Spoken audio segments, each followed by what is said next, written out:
What's going on, everybody? It's your boy Azkhalon. Got Mrs. Azkhalon with me today, and this is the first video of a new series that we're starting. We are going to review Disney restaurants, Disney World restaurants. I'm so excited.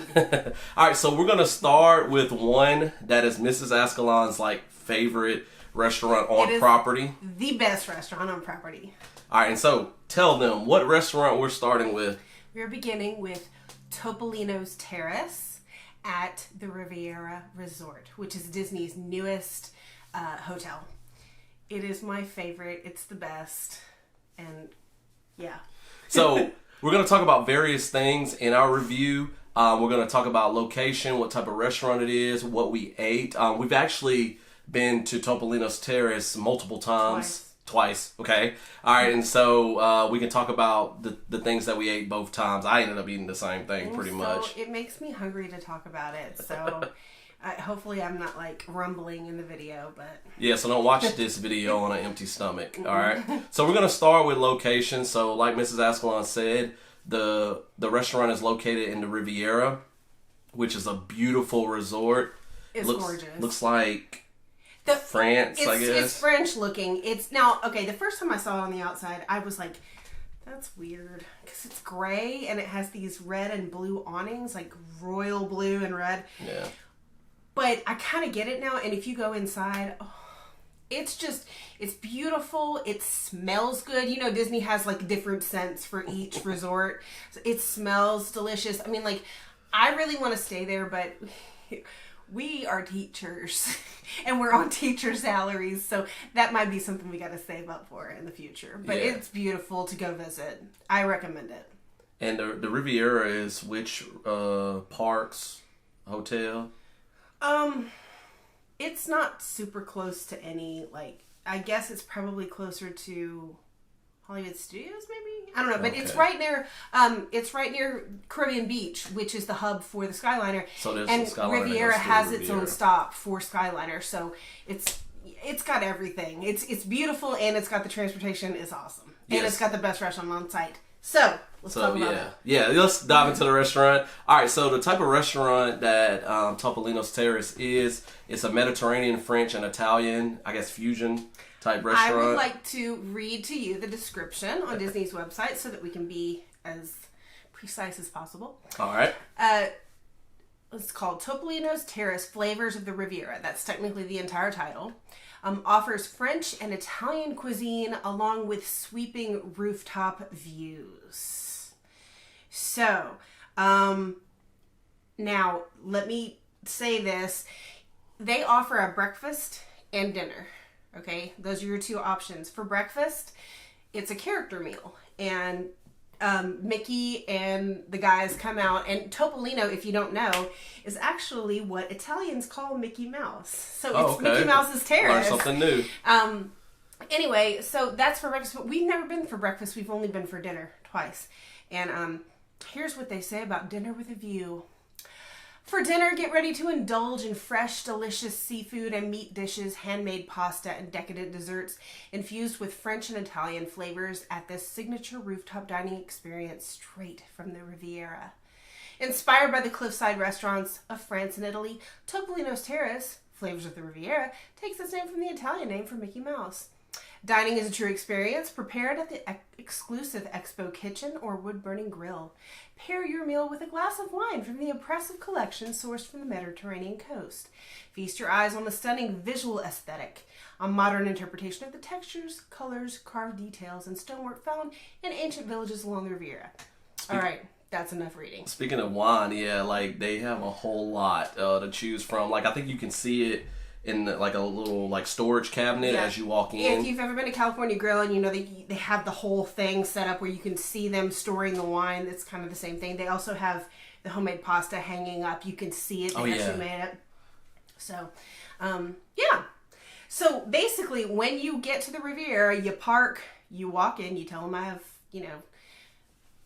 reservations. You go inside, you go up the elevator. And we got kind of lost the first time. Yeah. Because it's like you're going through the hotel. Yeah. But when you get up to the top floor, you come out of the elevator and there's the reception desk. And that's where you can see the bottles of wine and the pasta hanging up and stuff like that. And it's lovely. It does have a dress code. Dress code, yeah. Now for Disney, that's pretty lax. Don't come in looking like you just, played a football game. I can read it to you. It says, men must wear khakis, slacks, or dress shorts and collared shirts. So if you've got a pair of khaki shorts and a golf shirt, you're okay. Yeah, that's fine. That's typically sport coats are optional. Women must wear, I can't talk, capri pants, skirts, dresses, or dress shorts. Jeans may be worn if in good condition. Not permitted are tank tops, flip-flops, swimsuits, swimsuit cover-ups, hats, or for gentlemen, cutoffs, torn clothing, and t-shirts with offensive language and or graphics. It's Disney, people. Y'all shouldn't be wearing that stuff around anyway. But both times we've gone, I've worn some linen shorts and a V-neck tee and some Birkenstocks. I mean, I look fine. Raymond and I did a polo shirt and khakis. I know the second time. Yeah. I can't remember exactly what I wore the first time, but it was probably something similar to that. So yeah, dress code. I mean, I've seen people in there with t-shirts on, definitely without vulgar language or anything like that on them. They're not going to turn you away if you show up dressed a little under. Just don't go in looking, drag up. Yeah, I probably wouldn't go in in a bathing suit or anything like that. They may ask you to leave at that point. All right, so make sure, since this is a signature restaurant, I can't remember if Mrs. Azkhalon mentioned that. It's a little pricey. It's in a deluxe hotel. However, it is completely and utterly worth it. So make sure you do make reservations. Yes. How early should you make those reservations? Right now, back in the day, you had to do them 180 days ahead, which is insane. Right now, you can make them as early as 60 days ahead of your either park tickets or your hotel reservation. So they don't book up immediately, but they do book up pretty quickly in the first couple of days. So if you're looking to eat here, don't assume that you're going to be able to walk in, because it's probably not going to happen. Especially in the morning when they have the character meals, because those are really in demand for families. Yeah, every time we've gone, I think the entire restaurant has been pretty full. Yeah. Especially, by the time we finish our meal and everything. So definitely reservations, good way to go. Actually, reservations are pretty good to go for any restaurant. Always make reservations at Disney. Yeah, if you can. Yes. Because I think there's only a few places, smaller places that you can just walk in. Table service restaurants, you pretty much want them. So it's a good idea. All right, so the next thing we're going to talk about is the atmosphere, kind of what it's like inside of the restaurant. So one of the main attractions, I think, at least for Mrs. Azkhalon, the first time we went, she was begging me to go to this location in the restaurant. It's the balcony that they have out back. The terrace. Topolino's Terrace. Yeah, the terrace. Y'all, it's beautiful. Okay, you go out. There's outdoor seating, which I think currently is closed right now because of the pandemic, but I'm guessing they're going to open it again soon, and people can actually eat out there. But you can get a drink at the bar, walk out to the terrace, and you just look across. You can see the Skyliners passing. You can see Caribbean Beach next door with all the little kind of colorful cottages. In the distance, you can see Tower of Terror. Yeah. If you walk to one corner and look back, you can see the fireworks from Epcot when they come back. So it's just a beautiful view, and they've got this music going, and it's mostly some of it is traditional kind of French and Italian music, but a lot of it is Disney songs, which are instrumentals with accordions and things that are very French and Italian. And it's just such a lovely, lovely moment. So if you can get a drink or something and go out there and just enjoy it, it's nice and cool. It's just beautiful.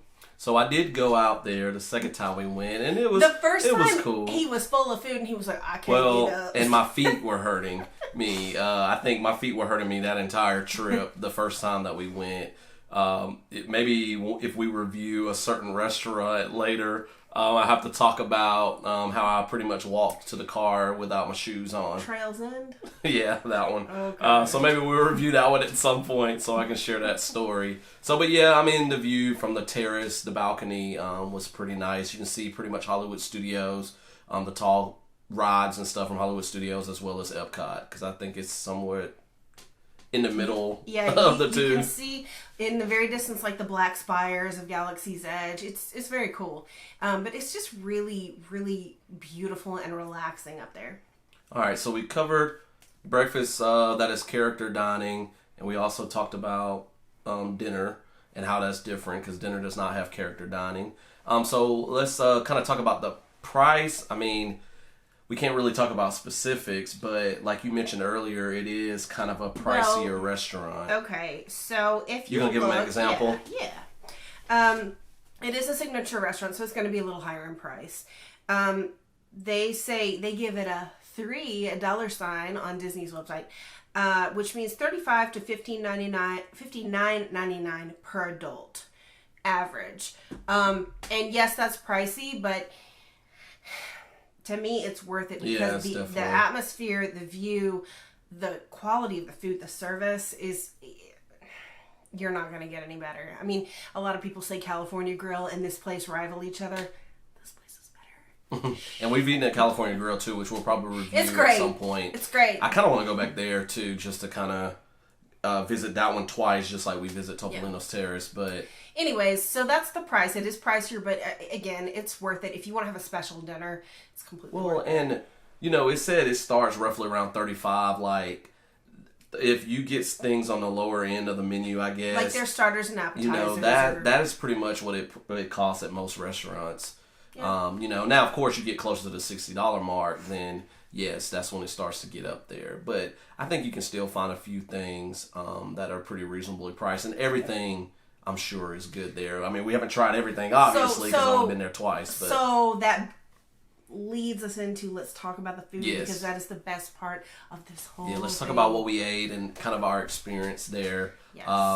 Now the first time we went, it's been a while. Do you remember exactly when it was? The first time we went was when the parks reopened last July. Okay, all right. So we went right, you know, there wasn't a whole lot open when we went right as soon as Disney reopened after shutdown. We went like a week after they reopened. Yeah, roughly. It was pretty soon.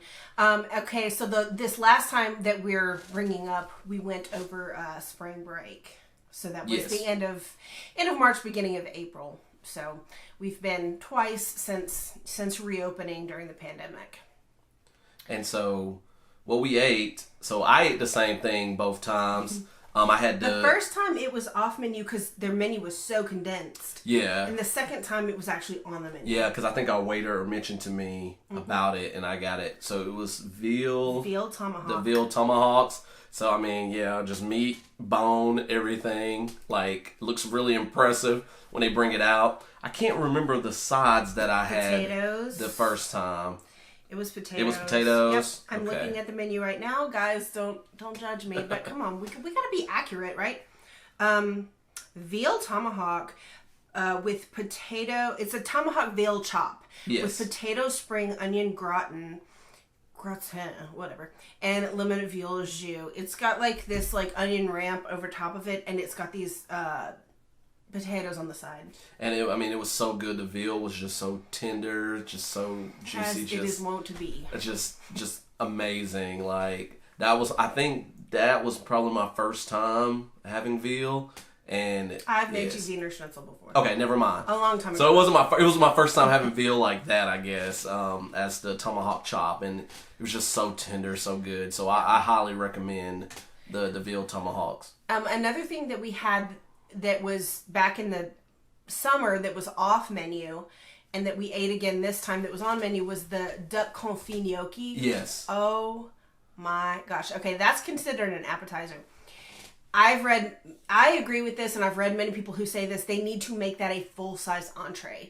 Those little gnocchi are so fluffy and soft, and they melt in your mouth, and the duck confit is just unctuous, and it's got these pine nuts in it that give this great crunch and nuttiness, and of course there's some, I think it's either kale or spinach, and this cheese, Parmesan cheese all over the top. Yeah. It's so freaking good. We got that one both times as well. Because you can't go texture-wise, they're kind of like, I don't want to say like wet bread, but kind of puffy. It is bread. Pasta, but it's very soft. It's little pasta babies. And I had never tried it before, and so when I had it, like, The texture was interesting, but it's good though. Like, it's very chewy, you know, very soft. Chewy. It's chewy to me. It's tender. It's delicious. Get the gnocchi. Now they have other appetizers. They have escargot. They have some olives. They have lots of different appetizers. But for us, the duck confit gnocchi is the best. You can't go wrong with duck confit. Anyways. No, you really can't. All right. The other thing. Okay, last time we went.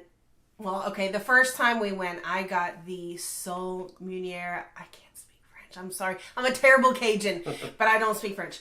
But it was the sole, which was a whole fish. It was whole fish, and, yes. Okay. Bones and all. When I ordered it, our waiter, our server, Mike, who was wonderful, was like, wow, it comes... Hey, I wrote it down. He said, it comes whole. And I was like, oh. And he goes, no. He said, I always have people who, they change their order when I tell them that. And he said, I can show you exactly how to cut it, take it apart, eat it to where you're going to really enjoy it. So I said, okay. So when he brought us our food, he had his little pad that he was writing on. And he diagrammed and told me how to take it apart. And it was perfect. And oh my goodness, it was so good. Yeah, because I think essentially if you do it right, you can just lift the meat, you do it right, you scrape the meat off the one side and then you can pull the bones back. Yeah. And there's just a fillet left. So we ended up, because we were staying in the cabin, so I ended up being able to take it home for leftovers. So it was great. This past time, though, there was something on the menu that there wasn't last summer. And it was the bouillabaisse, seafood bouillabaisse. Okay. I'm a seafood junkie, you guys. I'm probably never going to get steak at Topolino's. I'm sorry. I go for the seafood. I go for the fish. Y'all, that bouillabaisse. Oh my gosh. Let me read a description of what it is, okay? Fish stew, red snapper, branzino, clams, mussels, fennel, and saffron rui. I guess that's how you say that. Rui. He speaks French. Rui, I guess. Anyway... It's this basically beautiful broth, and then you've got all this seafood in it. And I mean, I think it even had calamari in it. It was just full of seafood. It was so incredible. It was incredible. If you like seafood, the bouillabaisse is the way to go. It's delicious. My mouth is watering. There you go. As I talk about it, like off screen, because she's so excited about talking about the bouillabaisse. It's so she's good. Like steadily leaving. Like, you know that Homer Simpson meme where he kind of fades into the bushes? That's what she was kind of doing, like... Into it. All right, and then the last thing, we've had 2 different desserts there. The first time we had the pistachio mousse. Yes, pistachio mousse. Which is very light. If you want something that's not super rich, it's very good. It's beautiful. All their desserts are beautiful. And then the second time, we got it to go, and I got the warm Valrhona chocolate cake with the caramel center. Oh, that's decadent right there. Yeah, but I did try the mousse. It's decadent. The mousse was good. Yeah. So the desserts are beautiful too. I was kind of worried about it because it's pistachio, and I was like, but yeah, it was really good. So anyway, those are the things that we've tried at Topolino's Terrace, and the reason that I like it better than California Grill is because I feel like from start to finish, drinks and appetizer through dessert, it is a more cohesive meal in terms of the type of food that you're eating. Yeah, because California, is more you've got your sushi, you've got your flatbreads, you've got your steak, all kinds of stuff, which is great. But it's more kind of like disjointed. It's almost kind of like, I don't want to say sports bar, but you know how a sports bar has different foods. Don't you dare. Well, no, it's nothing like a sports bar. But you get what I'm saying. Like a sports bar has, like, you know, you got burgers, you can have steak, you got chicken, different things like that. Which makes sense. California Grill has a variety. If you think of California, it is a mesh of a bunch of different cultures. Yeah. So that makes sense. It's got a lot of Asian influence. It's got, you know, Mexican influence. Mm-hmm. It's got American. So that makes sense for them. But for me, Topolino's is just, I have this one experience, this one theme, this one cultural moment throughout my meal that is just, you can't beat it. It's so good. Yeah, and this is not, hopefully to you guys, this is not turning into like a Topolino's versus California Grill. Because I hope to at some point again return there and do a review of California Grill. The reason I keep bringing that up is because these two are the ones people argue about are the best restaurants on property. So that's why I keep bringing it up. But they're both wonderful, so you're not going to do bad going to either one. Well, and our experience at Topolino's Terrace was just so positive. Do you remember the waiter from the second time? Yes, his name was Sammy, and he was from Morocco, and he was wonderful too. Yes. He and Mike, both great servers, just so knowledgeable. They always, one thing we didn't mention, when you eat there, they bring you this stuff called epi bread, and it's like a braided bread, and they bring you whatever imported olive oil they're using that day. So the first time we had an Italian olive oil, and the second time we had a French olive oil, and it was cold pressed, and they put it in a little bowl, and you dip your epi bread into it, and it's just like, how can bread and olive oil be so good? I don't know. It's just the quality of the ingredients, man. It's just awesome. Yeah, but like she was saying, I mean, they both were very knowledgeable. Like, the first time the guy showed her how to, handle the fish that she had, just, if you go there and you don't want to try anything that we mentioned, you can talk to your waiter and they will be able to tell you, all the good things. They have a couple of pasta dishes too, if you're more into that kind of, Italian food, like a rigatoni, and then another one, I think that has seafood in it, but... Next time we go, I may try something else, but I don't know, that veal is so good, but I do want to try something else, so maybe we can do a follow-up review and kind of let you guys know some of the other awesome dishes that they have there. Yep. So, kind of touched on service already. If you were going to give it out of 10. Out of 10? How would you rank it? How would you rate it? Out of 10? That's tough. 5, I probably could have came up with a lot quicker. I would say about a 9. Okay. Reason being, I feel you do wait. You do for a good while, and I mean, it's high quality, awesome food, so I guess it's worth the wait. And I think they have you wait, a little bit longer so you can enjoy the atmosphere, enjoy the area, go out to the balcony if you want to. I guess that's what I'm assuming. But it is a fairly lengthy wait. Expect to be there at least an hour. Well, and again, make sure you get starters and appetizers so you're not just sitting there starving. Now, they do bring the appetizers out pretty quickly. I do have to say that. But it did take a while for the entrees to come out. I think a 9 is fair. Yeah. I lean toward a 10, but nothing's perfect. No. So a 9.5 for me. Yeah, that's good. But I mean, for the most part, the experience both times was pretty perfect for what you get out of a restaurant. Really, yes. So we give it a 2 thumbs up, a 4 thumbs up. 4 thumbs up. What are we? What's the movie critics that did the 2 thumbs up? Was it really? Yeah, what's his name? Siskel and Ebert. Ebert? Yeah. Okay. I forgot. It's been a while. Okay, it's time to go eat. I'm starving. Yeah, actually, we're about to go get some food from her dad's. Happy Memorial Day. We're filming this on Memorial Day, and yes. I would just like to say thank you so much to all the people who've served our country. We cannot say how grateful we are to you. So happy Memorial Day. Yeah, and just, keep in mind, 3-day weekend. I know people are having fun, but just remember those who died for the freedoms that we have in this country.